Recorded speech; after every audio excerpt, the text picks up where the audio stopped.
Well, I went there to explore the nature of bottom-up self-government. I'd heard about what was going on there in northeast Syria, which is an area the Kurds call Rojava, and I wanted to see it for myself. And indeed, there is such a system of bottom-up self-government, starting at the communal or the village level, where people take decisions for themselves in a very egalitarian atmosphere, which is women-led. Women are co-chairs of all forums, including the system of justice, which is also unfamiliar, very different from our own system of so-called justice.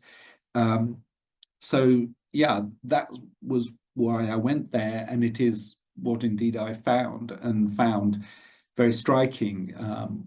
You know, systems of self-government are often described as implausible in the West, but there in Rojava, it's actually happening. The fact that it's possible, the fact that a society that is practicing self-government, I mean, I slightly reject the label bottom up, even though I use it because it implies a kind of hierarchy where the top is the superior, the top of the pyramid. But in fact, the larger scale assemblies are subordinate to the communal level, local assemblies, and people from the communal assemblies are elected to participate in the regional assemblies, but are recallable from those assemblies if they don't represent the decisions made at the communal level. So it's very different from a system of what we call representative democracy, where the many elect the few to take decisions for them. Well, it's one of the only examples in the world today of what a truly self-governing, I mean, if you like, a kind of anarchistic society looks like, though they would not use the label anarchist.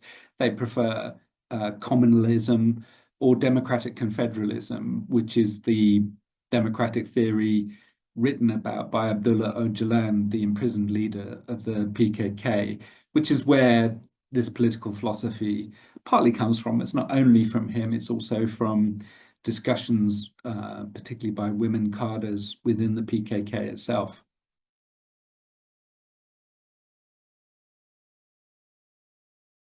Because I believe it's a plausible alternative to the way we organize things in the West. In the West, we have top-down government, which is basically the enforcement mechanism for capitalism, which is basically an exploitative economic system where one human exploits another and where we exploit nature. I believe in a more collaborative, shared economy of benefit to all, where we practice mutual aid to support one another. And the concomitant of that is shared government, where everybody has an equal say, rather than a hierarchy, which is intrinsically corruptible, because when the few take decisions for the many, access to the few is always limited. So that access will always be won by the most powerful, the richest. And that's what we see in our society today, where the interests of the most powerful and the most wealthy warp the whole system in their direction. And government has diverged from what popular wishes truly would be if they were expressed in a more egalitarian setting. And that's the lesson of Rojava, that they are doing that in Rojava, and creating a egalitarian, feminist, ecologically conscious society in wartime. It's not an easy thing. It's an impoverished region. It has not seen peace since 2011. It is constantly under attack, and particularly now, which is, why I'm particularly concerned about what's going on.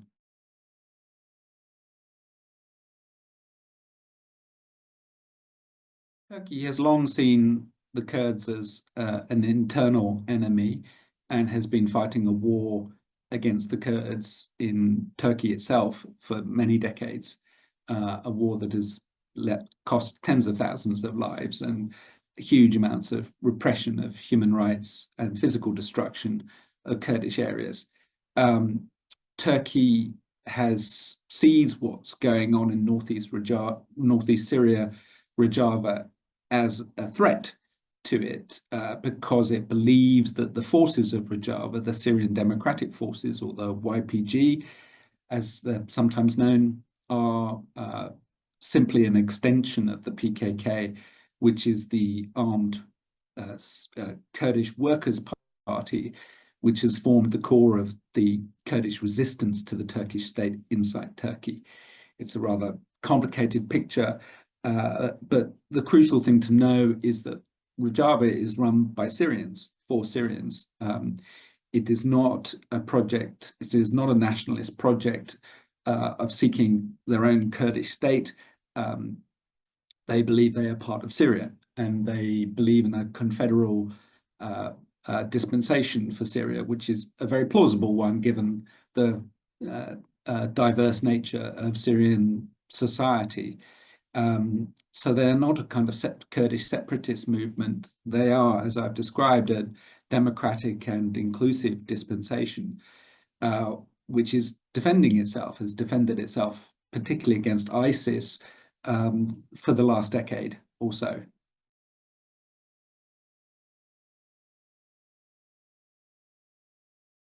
I don't believe really in designating groups as terrorist and therefore kind of putting them beyond the pale where you won't talk to them or deal with them.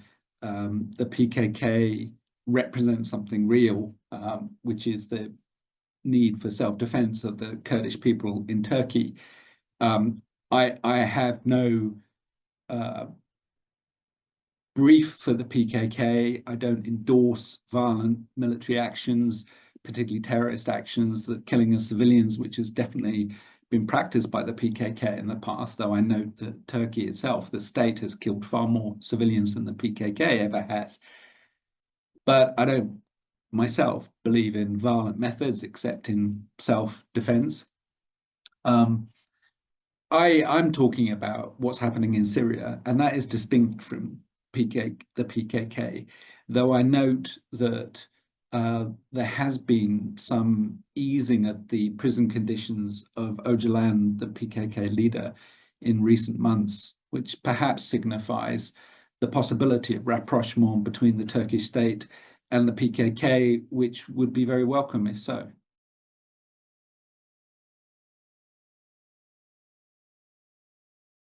I don't know what Turkey's conditions are. They haven't, as far as I know, been publicly stated. And I, like you, have seen various things on social media. I don't necessarily trust those reports. If Turkey is seeking such a disavowal, they already have it. The SDF, the Syria Democratic Forces, which is the force that defends Rojava, has stated that it is separate from the PKK. It is separate from the PKK.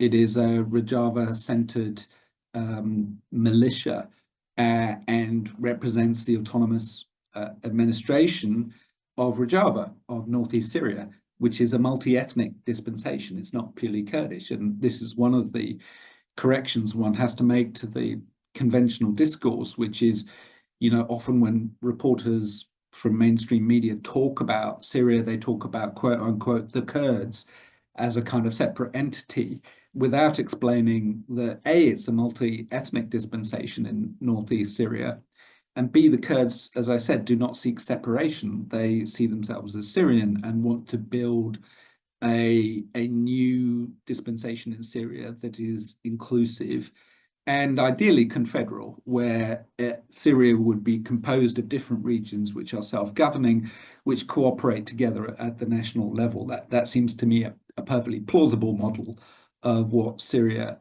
could become, but that is not up to me. It's up to the Syrians themselves to decide.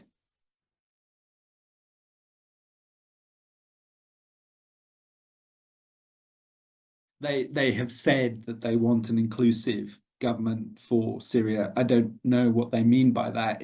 The devil is in the constitutional details, but also whether there'll be elections, things like that, whether political freedoms will be respected, whether the wishes of other communities within Syria and those with other political views, the secularists, for instance, who do not want an Islamist government in Syria, whether those views will be respected.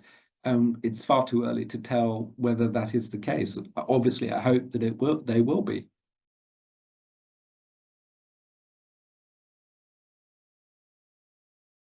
It's a good question. I mean, it is extraordinary that the West is willing to tolerate extensive human rights abuses, political repression, and including violent repression by Turkey, and now attacks on northeast Syria, and where the local militia, the Syrian Democratic Force, have been an ally to the West in fighting ISIS. So Turkey is now attacking the West's ally in Syria, and yet that is tolerated by the US, UK, Germany, and others. Of course, there's a traditional reason for that, which is Turkey is seen as a kind of bulwark at the eastern end of NATO, a pivot between East and West, and therefore a vital ally to have in the Western alliance. There is a more insidious, pernicious reason now, which is Turkey has agreed to stop the flows of refugees across the Mediterranean and Aegean into the EU and the West more generally, in return for Western acquiescence in, authoritarianship in Erdogan's Turkey. Erdogan himself has been quite explicit about this deal in acknowledging that there is this deal, that Turkey stops the refugees in return for Western acquiescence in what Turkey is doing. The West doesn't admit this, but it's very clear that that is the case. Western interests are very considerable in trying to stop refugees coming across the Mediterranean. It's a very hot political issue, as we all know, and Turkey has played its cards very cleverly in that regard.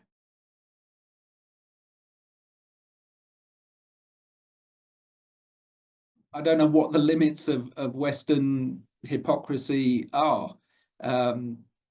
Search me. I'm not a British diplomat anymore. I find the West position on Turkey and what the Turks have done to the Kurds, both in Turkey and in Syria, extraordinary and reprehensible. And yet they continue to do it. It's one of those kinds of sort of platitudinous eternals of Western foreign policy, a bit like ignoring the rights of Palestinians and allowing them to be killed in large numbers. There's a degree of racism in it. There's a degree of post-imperial arrogance in it. The idea that you're kind of moving chess pieces around the world to ensure stability for your allies and thus for yourself. I find it an absolutely obnoxious way of thinking, where human rights and self-determination should be paramount in our minds and should be the organizing factor in our foreign policy. Unfortunately, it is not.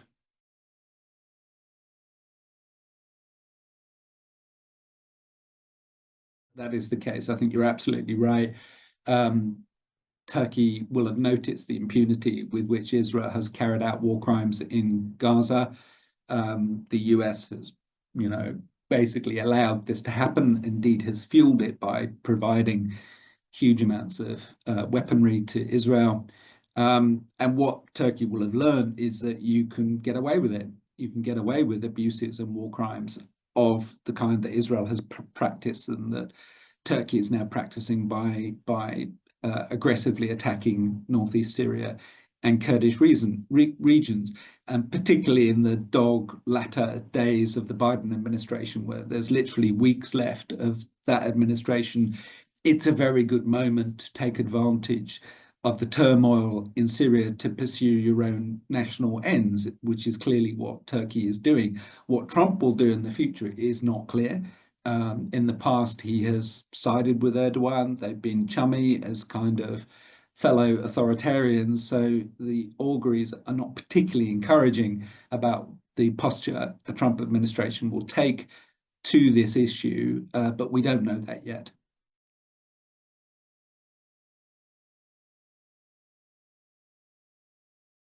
Well, of the few straws in the wind that we see, Trump has tweeted that the US should stay out of Syria. Um, so if that's the case, that implies giving Turkey a free rein. In the past, during his first administration, Trump sought to withdraw US troops from northeast Syria, which are arguably the main obstacle to a full Turkish invasion against the northeast, because those US troops are cooperating with the Syrian Democratic Forces in the fight against ISIS. And this is the argument that's now being surfaced in Washington today by Republican as well as Democrat Congress people and senators, that if Turkey is allowed to continue its attacks on Rojava, the fight against ISIS will be severely undermined. And I hope that argument carries some weight with Trump. It's true. The SDF have been the allies of the West on the ground in fighting ISIS at great cost to themselves. They are also holding many tens of thousands of former ISIS members in a big prison camp in the northeast. And if the SDF is defeated or destroyed by Turkey, then we don't know what will happen to those ISIS people currently in captivity. But what should happen to them in the long run is another story too. So there's a lot up in the air right now. It's a very concerning time. It's a time of great jeopardy for Rojava, for what is going on in northeast Syria.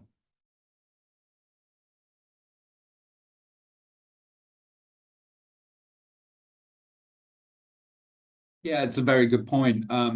It's certainly a strange kind of alliance when your allies let you be attacked by another country without response. And the fear is now that the West will abandon the Kurds, will abandon northeast Syria, um, and I'm afraid that's all too likely. So, ally would certainly be an inappropriate term in that regard. But at the same time, yes, they have been allies in terms of the fight against ISIS.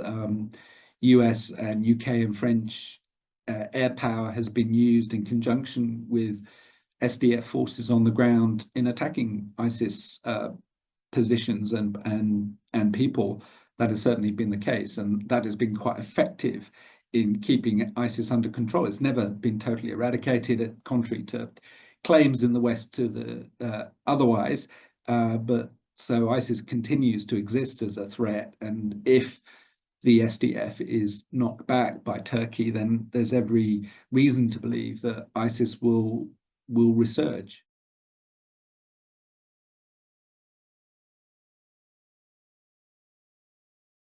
I reject the discourse of national interest, which are kind of constructed artifices in the above all Western mind that states have particular interests which are superior to human interests. I'm a cosmopolitan. I believe that other people have the same rights, including to life, that we do, and we need to respect and protect people under threat.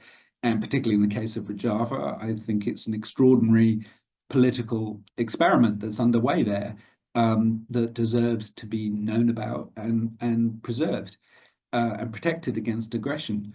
But to take your discourse of national interest, why people should care, there needs to be stability in northeast Syria. The SDF currently controls about 40% of eastern Syria. That's a very big chunk of the country. And if there is turmoil and war there, that will affect a great many people. There'll be a humanitarian disaster. There already is a humanitarian disaster in terms of the people who have been expelled from the Aleppo region by Turkish-backed militias, the Syrian National Army, as they're called, who have been driven east into Rojava. Tens of thousands of people have been ethnically cleansed effectively from the Aleppo area. They were already driven out of Afrin, which, as you said, was invaded and occupied by Turkey some time ago. So they've been doubly dislocated. That is instability. It is a humanitarian disaster. Obviously, that needs to be avoided. So that is another reason why the West should be urging Turkish restraint.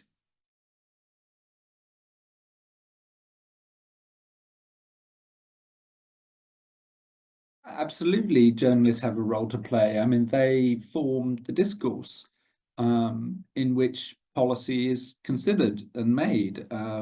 Ministers, governments respond to that discourse. They look at their newspapers and see what is dominating the media.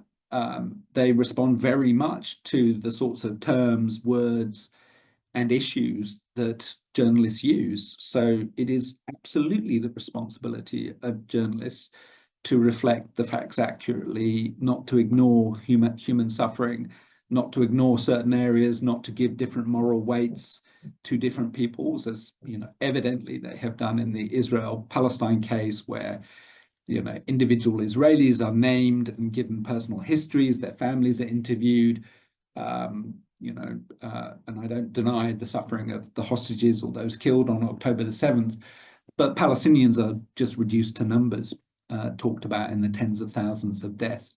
There is a clear inequality between the way different groups of people are talked about. And I think a minimum requirement of journalism is to treat people equally. That seems an unarguable moral principle, but also in terms of what matters to people reading media or absorbing media, surely that is an analysis that they would prefer, one that is indifferent to race or nationality or location, one that is morally and politically rigorous in describing the facts on the ground, and thus what matters. And I do have some faith that when facts are presented in that way, people respond sometimes with empathy, because we respond to the suffering of others when that is presented to us. Of course, we won't respond if it is not presented to us, if it is ignored, as is the case currently in northeast Syria, where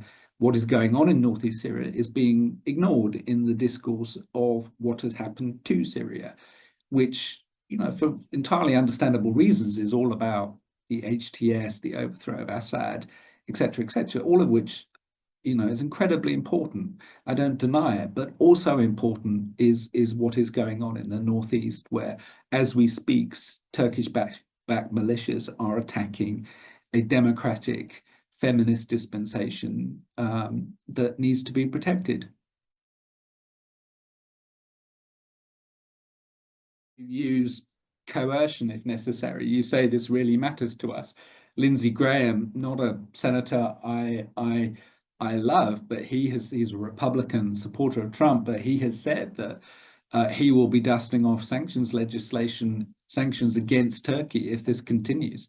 And that's the kind of language Erdogan understands. He doesn't understand, or doesn't care to understand. He's a bit like Netanyahu. Diplomatic rhetoric is water off a duck's back to him, just as it is to the Israelis. You can say you want ceasefires and restraint all you want.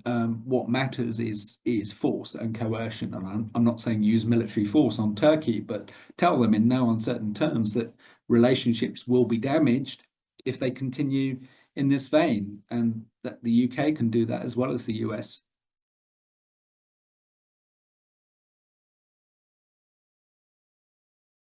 Well, there was a demonstration yesterday outside Downing Street.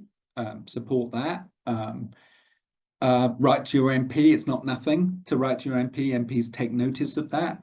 They have to forward the letters to ministers for reply, as much as possible. Talk about it.